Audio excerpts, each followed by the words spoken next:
O lugar que é bom pra mim é onde eu quiser estar. A estrela ainda brilha, ela é quem vai me guiar. Ser guerreira é minha sina, batalhando pra vencer. Tenho voz pra ser ouvida, tenho sonhos pra viver.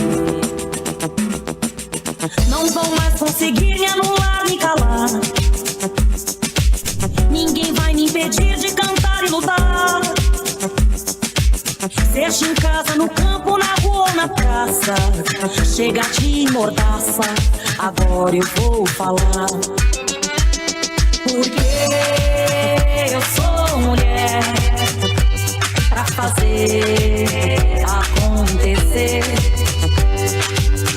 Eu sou uma delas, são elas por elas, ocupando os espaços de poder. Porque eu sou mulher pra fazer acontecer. Eu sou uma delas, são elas por elas, ocupando os espaços de poder. Olá, companheira! Seja muito bem-vinda! Como é que você tá, hein?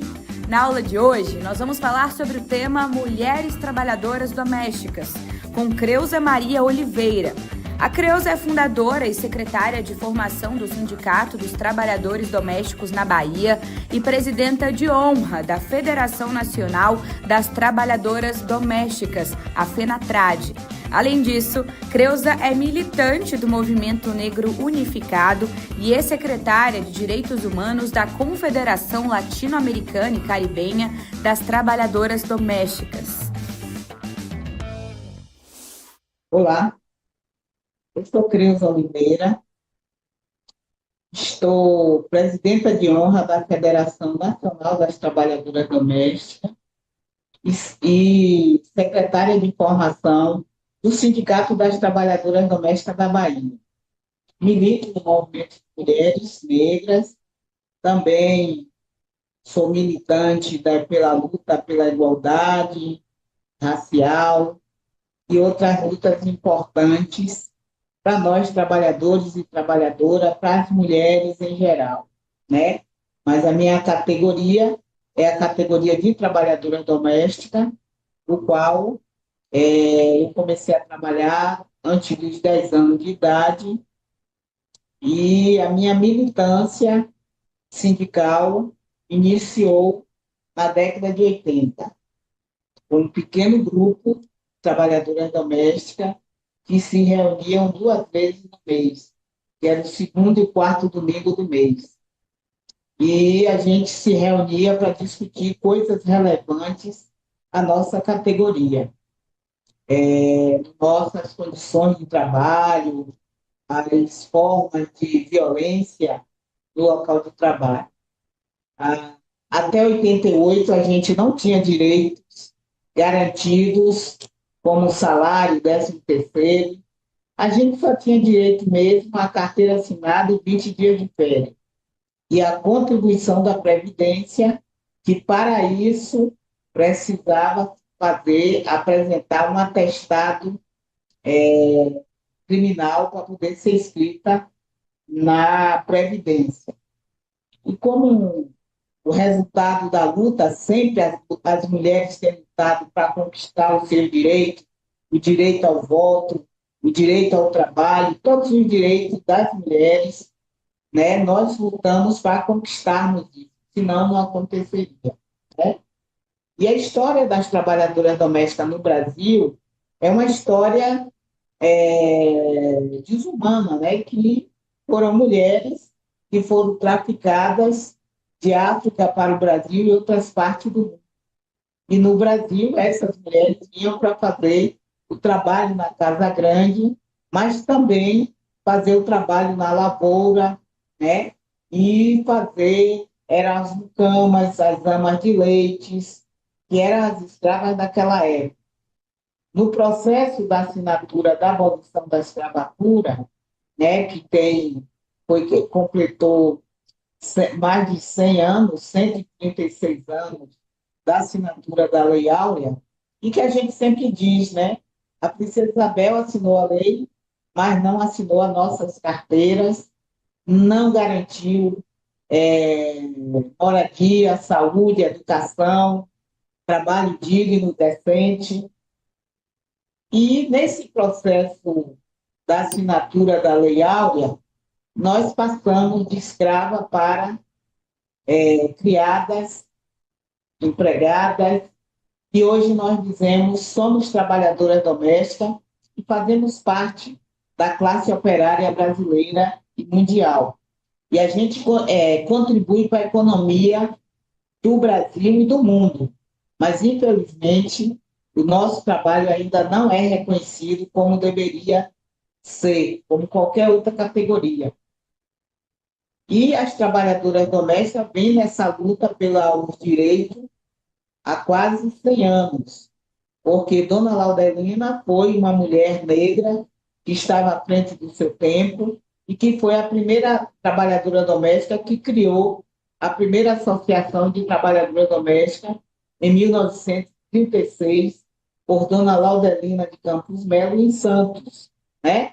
Ela criou a primeira associação junto com a Frente Negra Brasileira, do qual ela compôs a, também a Frente Negra, junto com a Abdias do Nascimento, a Abdias do Nascimento e outros militantes daquela época. Dona Laudelina iniciou a luta no Brasil, a luta das trabalhadoras domésticas. Na década de 60, essa luta continuou, até porque na associação que Dona Laudelina tinha criado, ela veio a fechar na época da ditadura, né? Da ditadura, e teve a questão da Segunda Guerra Mundial. Dona Laudelina foi servir na Segunda Guerra Mundial como voluntária, e nesse período a associação fechou. Veio reabrir bem depois, mas o movimento das trabalhadoras domésticas dá continuidade na década de 60. Na década de 60, junto do movimento da Igreja Católica Progressista, como a pastoral, né, das domésticas, que era criado dentro da Juventude Operária Católica, que dava esse apoio, né? E a gente teve o apoio da Igreja Católica, várias associações de trabalhadoras domésticas pelo Brasil teve o apoio, algumas não e outras sim, teve assim o apoio da Juventude Operária Católica, e se fez encontros apoiados pela Igreja.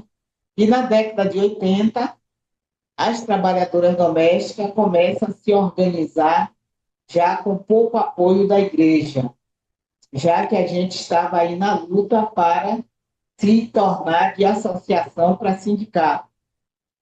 E aí a gente continua na luta fazendo encontros regionais, congressos, e em 88 a gente conquista o direito de se organizar em sindicato. Se organizar em sindicato foi uma via sacra terrível lá dentro do Congresso, na época da Constituição Federal. A Benedita da Silva foi a nossa porta-voz dentro do Congresso, lá na época da Constituição, 87 até 88, quando a gente conseguiu a promulgação da Constituição Federal, e a gente conquista, então, salário, 13º, aviso, né? E também o direito de se organizar em sindicato. E aí muitas associações se transformaram em sindicato, inclusive nós aqui da Bahia, que criamos o nosso sindicato, né? Era associação, e na década de 90 a gente criou o sindicato, 13 de maio de 90. Né? E a gente tinha medo de criar o sindicato, porque nós sabemos que o sindicato, a gente sempre ouvia falar sindicato como uma coisa de homens, e os homens estavam à frente, e muitas histórias que a gente ouvia do movimento sindical, isso nos levava a ter uma insegurança de transformar as associações em sindicato. E a gente precisou de formação, né, para que a gente tivesse essa coragem de transformar as associações em sindicato. E nesse momento também é o momento que tem a discussão da CUT, a Central Única dos Trabalhadores e Trabalhadoras, e algumas companheiras, inclusive, fazem parte dessa construção da Central Única dos Trabalhadores e Trabalhadoras, né? As companheiras lá do Rio, Pernambuco, faz parte aí dessa criação. E depois dos sindicatos filiados, alguns sindicatos se filiam à CUT, que é a Central Única, né? E a gente se filia à CUT, e foi muito importante esse momento, porque a gente pôde estar caminhando junto com a classe trabalhadora de outras categorias. E também não foi fácil para nós estarmos participando de outros movimentos, como 1º de maio e outras datas importantes para a classe trabalhadora, né? Participando dos encontros da CUT. Também foi a época também que foi criado também, na criação do PT, que algumas colegas também participaram da criação do PT, se filiaram, né?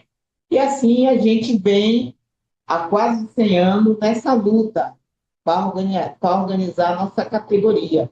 A nossa categoria é uma categoria dispersa, está cada uma em uma casa, em um apartamento, houve mais os empregadores e empregadoras do que a sua base.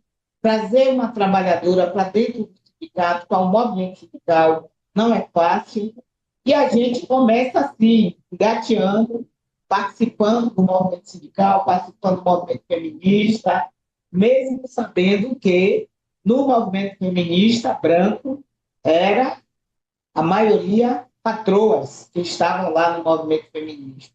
Mas mesmo assim, uma ou outra participava de alguma forma tímida, mas estava lá. A nossa participação também marcante foi dentro do movimento negro. A participação não de todo o sindicato. Tinha alguns sindicatos que tinham resistência a participar do movimento feminista, tinha resistência a participar do movimento negro, né? Eu acho que dos sindicatos fundados no Brasil, que teve atuação presente no movimento negro, foi o sindicato da Bahia e o de São Luís do Maranhão, né, que teve mais atuação dentro do movimento negro, como, por exemplo, o MNU, Movimento Negro Unificado, do qual eu faço parte até hoje, né, do MNU. E de lá para cá a gente vem conquistando direito lentamente, porque nós sabemos que os 3 poderes nos empregam, o judiciário, o executivo e o legislativo, e não é fácil você lutar contra o sistema que são os judiciários, ou seja, esse judiciário que aprova nossas leis, que vota, que diz se você vai ter o direito ou não, que bate o martelo, entendeu? Então é muito difícil, até porque eles todos que estão lá no poder, nesses cargos de juízes, deputados, né, no cargo de ministro, todos eles têm uma trabalhadora ou um trabalhador dentro da sua casa. A categoria é formada por maioria por mulheres e mulheres negras, né? E essas mulheres ainda têm baixa escolaridade, apesar de hoje já ter aumentado o número de trabalhadoras com escolarização, né? Frequentando universidades, mas ainda tem muitas ainda analfabetas ou semi-analfabetas, tipo, na idade quem tem de 50, 60 anos, essas daí têm baixa escolaridade. É uma categoria que tem um grande número de mães solas, né, com o trabalho doméstico, ela sustenta suas famílias e ela própria, né? São mulheres que todo dia saem para trabalhar, larga a sua casa, deixa a sua casa às 5, 6 horas da manhã, só retorna às 18 horas, mesmo com o advento do nosso direito conquistado, das conquistas, mas ainda tem muita trabalhadora que os seus direitos não são respeitados. O direito da carteira assinada, por exemplo, são 50 anos, mas nesses 50 anos de carteira assinada, de lei de carteira assinada, a grande maioria não tem. Digamos que 70%, 80% das trabalhadoras não tem registro em carteira. E organizar um sindicato com essa categoria não é fácil.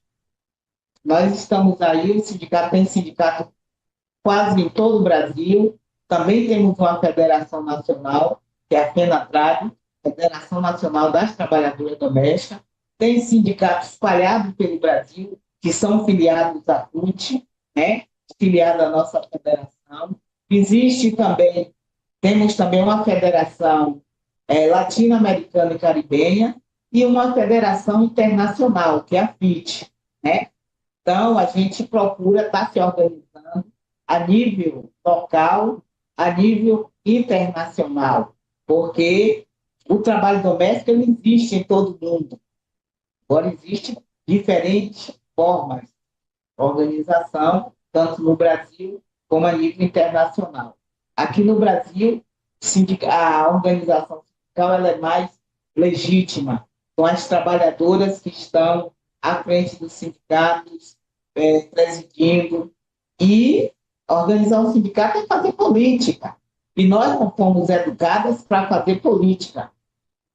Na hora da gente formar uma chapa na direção do sindicato, é uma dificuldade. Quem é que quer assumir a presidência, ser secretária-geral, estar na tesouraria, porque o nosso sindicato são sindicatos que não têm recursos, que sobrevivem de apoio de outros sindicatos, ou de pessoas, ou de projetos, quando a gente consegue projetos, né? Então, é muito difícil a organização, né? A maioria não tem sede própria, se reúne em alguns espaços, e outros sindicatos conseguiram um espaço de uma creche, de uma sede, através da igreja, através do movimento de projetos, né? Como aqui na Bahia, a gente tem uma sede, mas foi resultado de um projeto, né? E junto a gente vem fazendo o trabalho da luta pelas políticas públicas, como creche, escola tempo integral, moradia para as trabalhadoras domésticas. A FENATRAB fez uma campanha de moradia no primeiro governo do presidente Lula, no Minha Casa Minha Vida, né? Aqui na Bahia a gente conseguiu um conjunto habitacional para as trabalhadoras domésticas, mas para a gente isso não foi fácil. A gente conseguir a moradia, conseguir um conjunto habitacional com espaço de uma creche no local, né? E aí, daí a gente vem na luta agora, junto ao governo, pela questão da política do cuidado. Porque na política do cuidado, a grande maioria dessas mulheres que estão no trabalho do cuidado são trabalhadoras domésticas que não é de hoje, isso é desde quando elas foram trazidas ou traficadas para o Brasil, elas fazem um trabalho de cuidado, que é cuidar de criança, cuidar de idoso, cuidar dos animais da casa, isso é cuidado. Ela cuida da alimentação, ela cuida do bem-estar, e muitas vezes quando o patrão ou a patroa ou a sociedade diz doméstica não gera lucro para o patrão, a gente diz, está gerando sim. A gente, além de dar as condições do patrão ou a patroa e buscar suas riquezas, mas a gente gera saúde, educação, limpeza, bem-estar e repõe a força de trabalho do outro ou da outra trabalhadora que sai para trabalhar e deixa a sua casa na responsabilidade de outra pessoa, né? Que são as mulheres negras que estão ali cuidando dos bens dos seus empregadores e empregadoras, né? Então, a categoria é imensa, é a maior categoria na mão de obra feminina, né? apesar do governo, os dados oficiais do IBGE, dizer que existe 6 milhões de trabalhadoras domésticas no país, mas nós sabemos que tem muito mais de 100 milhões de trabalhadoras domésticas. Como eu já falei, é a maior categoria na mão de obra feminina, né? E hoje a gente está aí na luta pela questão do combate ao trabalho escravo. Eles falam trabalho análogo à escravidão. E a gente diz trabalho escravo. E vocês estão acompanhando aí o caso de Sônia. Sônia, que existe uma campanha mundial de Sônia Livre, que é o caso mais terrível. Tem outros casos que ainda não foram descobertos. Mas o caso de Sônia é um absurdo.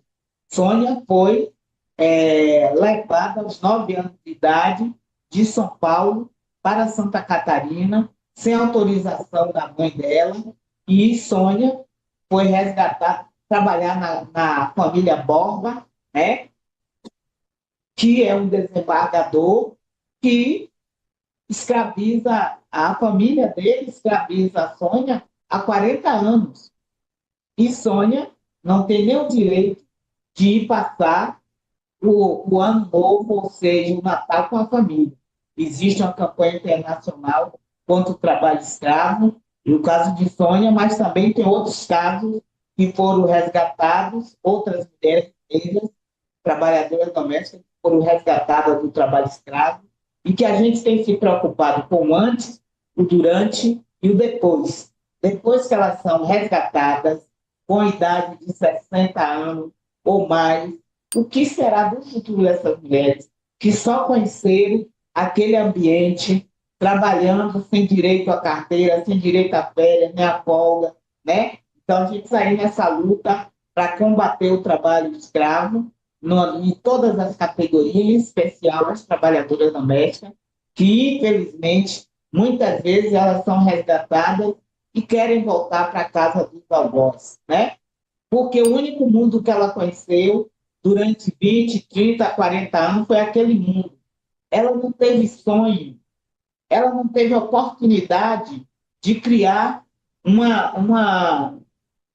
futuro melhor, que ela fosse trabalhar e viesse embora para a casa dela, como hoje acontece, da trabalhadora trabalhar e ir embora para a sua casa. Infelizmente, as leis ainda são desrespeitadas, e quando a gente vê um desembargador que deveria dar o exemplo, praticar e ainda dizer, ela era como se fosse da família. Então, Sônia e as outras eram da família, mas não tinha direito a estudar, não teve direito não faz parte da herança ou do testamento dessa família, né? Os outros filhos da casa estudaram, se formaram, né? Tem vida livre, tem plano de saúde. E Sônia não teve nada disso, além das outras, que hoje estão doentes, quando são resgatadas. As condições de saúde dessas trabalhadoras são terríveis, né? Perdeu o contato com sua família, com sua realidade. Então, é muito triste isso, mas a luta não para de jeito nenhum. Tivemos conquistas importantes no governo Lula-Dilma, como a questão da PEC 72, a Lei 150, tivemos direito também a uma convenção, que é a Convenção 189, que o presidente Lula, agora no seu terceiro mandato, sancionou a Convenção 189, que nós sabemos que para o Judiciário fazer valer essa convenção não é fácil, que a Lei 150 ela é importante, mas ela deixa falha e deixa falha. Mas a Convenção 189, ela contempla os direitos da gente, da nossa categoria, e que a gente está aí na luta, né? O presidente Lula também assinou o decreto que coloca o trabalho doméstico infanto-juvenil como pior forma. Isso foi uma vitória maravilhosa, porque assim como eu e outras que começaram a trabalhar com 8, 9, 10 anos, até 5 anos de idade, esse decreto foi importante. Agora as pessoas precisam denunciar, precisa, quando vê uma criança, um adolescente no trabalho doméstico antes dos 18 anos, tem que denunciar. Se alguém sabe de alguma mulher que está no trabalho, e homem também, que aqui na Bahia foi resgatado um senhor de 70 anos no trabalho doméstico escravo, entendeu? Então é preciso que as pessoas não seja o Pilatos, né, que diz, eu vou lavar minhas mãos. Isso não é problema meu, né? Mas é o problema de todas nós, né? De todas nós, de toda a sociedade. Então, denunciar esses casos e, com certeza, as mulheres estão sempre na luta, não desistem, e nós não desistiremos dos nossos sonhos. Então, eu quero agradecer aqui as companheiras do Elas por Elas, para que a gente esteja de mãos dadas, ninguém solta a mão de ninguém. Eu agradeço aí pela oportunidade. Na aula de hoje, nós aprendemos um pouquinho sobre mulheres trabalhadoras domésticas, com Creuza Maria Oliveira. Continue ligadinha no TV Elas por Elas. Te espero!